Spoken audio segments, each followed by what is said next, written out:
مرحبا ويسعد اوقاتكم، ان شاء الله تضلوا بألف خير. اليوم رح احضر معكم حلا كتير طيب واللي هو حلا ليالي لبنان. ومقاديره كتير سهلة وهو حلو كتير طيب وسريع. عندي هون المكونات: 5 كاسات حليب. طبعا الكاسة اللي بتستخدموها لكل المقادير، نفس الكاسة لازم تكون. 5 كاسات حليب، كاسة سميد ناعم، نص كاسة سكر. عندي هون مستكة، ظرف مستكة طحنته مع معلقة سكر. ورح اخد نص معلقة صغيرة فانيلا، وماء الزهر تقريبا معلقتين. وفيكن تضيفوا ماء الورد، في ناس بتحب نكهة ماء الورد، انا بصراحة ما بحبه فلهيك ما بضيفه. هاي مقادير العجين. ولحتى نزينها بالقشطة، اي نوع قشطة انتو بتحبوه فيكن تزينوه. انا عندي هون مسكربونة، منزلتها قبل هالمرة هاي الطريقة، بس اليوم رح ساوي شوي اختلاف صغير. هون المسكربونة أنا بالعادة بزينها بعلبتين مسكربونة، يعني نص كيلو قشطة، بس هالمرة حبيت أغير.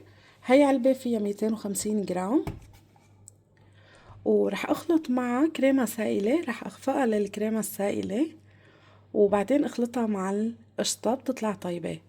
يعني 250 كريمة سائلة و250 جرام قشطة، بتصير طعمتها هيك خفيفة وطيبة. أول شي رح نجهز الحليب. رح ضيف على الحليب السميد والسكر ونص معلقة صغيرة من الفانيلا، وحركهم كتير منيح وحطهم على النار. والمستكة بحطها آخر الشي، هي وماء الزهر هدول بحطهم بالأخير لما بدي طفي النار. المستكة بحطها قبل ما أطفي النار وبتركها شوي، وبعدها بطفي النار وبضيف الماء الزهر لحتى تضل نكهة ماء الزهر طيبة. حطيتهم على النار، حطيت السكر والسميد والفانيلا، ورح بلش اني حركهم لحتى يغلوا. طبعا عندي هون معلقة صغيرة سمنة اللي هي سمنة البقرة الحلوب، رح احط معلقة صغيرة بتعطيها طعمة طيبة كمان.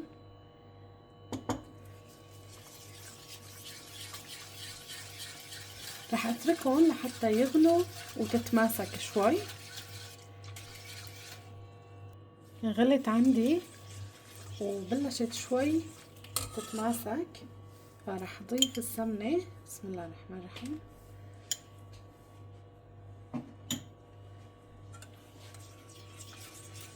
وبضل بحرك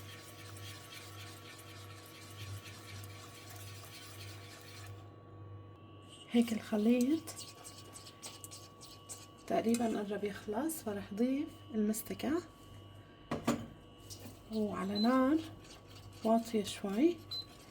رح حرك وبعدها بتركها شوي بس وبطفي عليها وبضيف ماء الزهر لحتى يضل نكهة ماء الزهر فيها.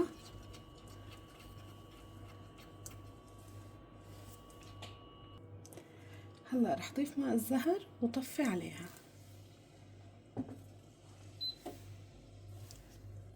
ورح اسكبها بالبايركس. هذا هو شكلها من بعد ما سكبتها. وسماكتها ما لازم تكون كتير سميكة، يعني وسط، لأن رح نحط بس تبرد رح اتركلها تاني يوم، وبعدها رح زينها بالقشطة والفستق، ومنحط لها قطر أو عسل عند التقديم. رح جهز الكريمة. عندي الكريمة السائلة، رح اخد نص هاي الكمية، يعني 250 جرام. رح اخفقها بس نص خفقة لحتى تبلش شوي تتماسك. بضيف عليها جبنة المسكربونة، وبضيف عليها نص معلقة صغيرة فانيلا حتى تعطيها نكهة طيبة، ومعلقة صغيرة من ماء الزهر كمان بيعطي طعم كتير طيبة. أهم شي لما بدكن تخفقوا الكريمة السائلة لازم تكون باردة باردة كتير كتير. بعد ما خفقتها نص خفقة سمكت شوي، ضفت المسكربونة ورح ضيف بس هيك فانيلا وشوي صغيرة من ماء الزهر بهذا الشكل. وبكمل خفق لحتى تختلط المكونات وتسمك عندي. القشطة صارت عندي جاهزة، شايفين قوامها كريمي. طبعا رح تسمك بالبراد اكتر لما تخلوها بالبراد. رح ضيفها فوق السميد اللي حضرناه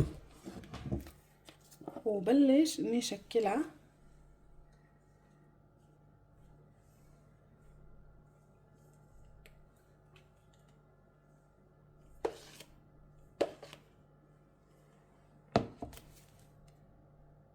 حطيت القشطة كلها وبدي اساوي شكلها حلو، وارجع رجعها على البراد لحتى تتماسك شوي وبعدين بقدمها. شوفوا لي ليالي لبنان شكلها ما احلاه. طبعا قطعناها ودقناها وكتير كتير كتير طيبة، وقطعتها لحتى اورجيكم شكلها كمان من النص. هذا هو، جربوها اكيد اكيد رح تعجبكم. وطبعا مثل ما قلت لكم عند التقديم بتحطوا لها القطر. شوفوا لي على الصحن ما احلاه، طعمتها كتير طيبة وخفيفة. القشطة مثل ما قلت لكم بتحبوا تحطوا بس قشطة، بتحبوا تحطوا كريمة وقشطة بتطلع أطيب. أنا حسيت بالكريمة والقشطة صار طعمتها أطيب. جربوها أكيد أكيد رح تعجبكم، واستنوني بوصفة جديدة وفيديو جديد، وباي باي.